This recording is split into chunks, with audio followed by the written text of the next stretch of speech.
사랑하는 성도 여러분, 신앙생활을 하다 보면 누구나 죄를 짓고 마음 아파할 때가 있습니다. 잘못된 말을 하고 잘못된 선택을 하고 하나님 앞에서 무너진 뒤에 우리는 이렇게 생각합니다. 내가 왜 그랬을까? 정말 후회된다. 다시는 안 그래야지. 그런데 여기서 중요한 질문이 있습니다. 후회하는 것과 회개하는 것은 같은 것일까요? 성경은 분명히 말합니다. 후회와 회개는 다릅니다. 대표적인 예가 가룟 유다입니다. 유다는 예수님을 판대에 괴로워했습니다. 마태복음 27장을 보면 그는 스스로 뉘우쳤습니다. 그러나 그 후에는 예수님께로 돌아가는 회개가 되지 못했습니다. 결국 유다는 절망 속에 머물렀고 스스로 목숨을 끊었습니다. 이것이 후회입니다. 후회는 자신의 잘못 때문에 괴로워하지만 하나님께로 나아가지 못합니다.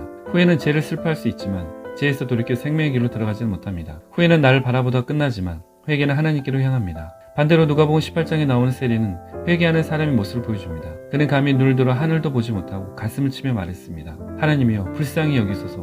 나는 죄인이로소이다. 바리새인은 자기 의를 말했지만 세리는 자기 죄를 인정하며 하나님의 긍휼을 구했습니다. 이것이 회개입니다. 회개는 단순히 내가 잘못했다라고 느끼는 것이 아니라 예수님을 통한 제사함을 믿고 하나님께로 돌아가는 것입니다. 고린도후서 7장 10절에 이렇게 말씀합니다. 하나님의 뜻대로 하는 근심은 후회할 것이 없는 구원에 이르게 하는 회개를 이루는 것이요 세상 근심은 사망을 이루는 것이니라.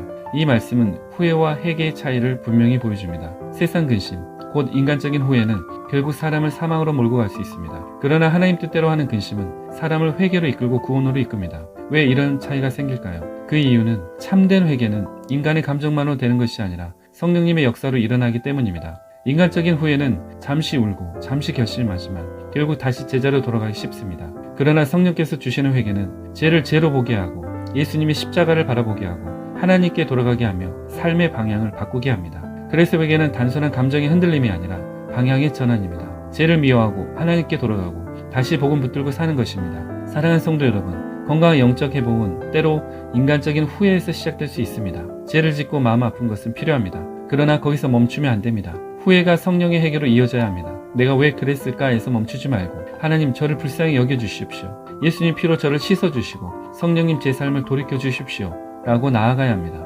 후회는 사람을 눌러 주저앉히지만 회개는 사람을 하나님께로 돌이켜 다시 살게 합니다. 그러므로 중요한 것은 내가 얼마나 많이 괴로워하느냐가 아니라 내가 얼마나 진실하게 하나님께 돌아가느냐입니다. 오늘도 살아계신 예수님의 이름으로 후회하는 삶이 아닌 성령께서 이끄시는 회개의 삶을 살아가며 하나님께 돌아가는 구유교회 성도님들이 되시길 진심으로 축원합니다. 아멘.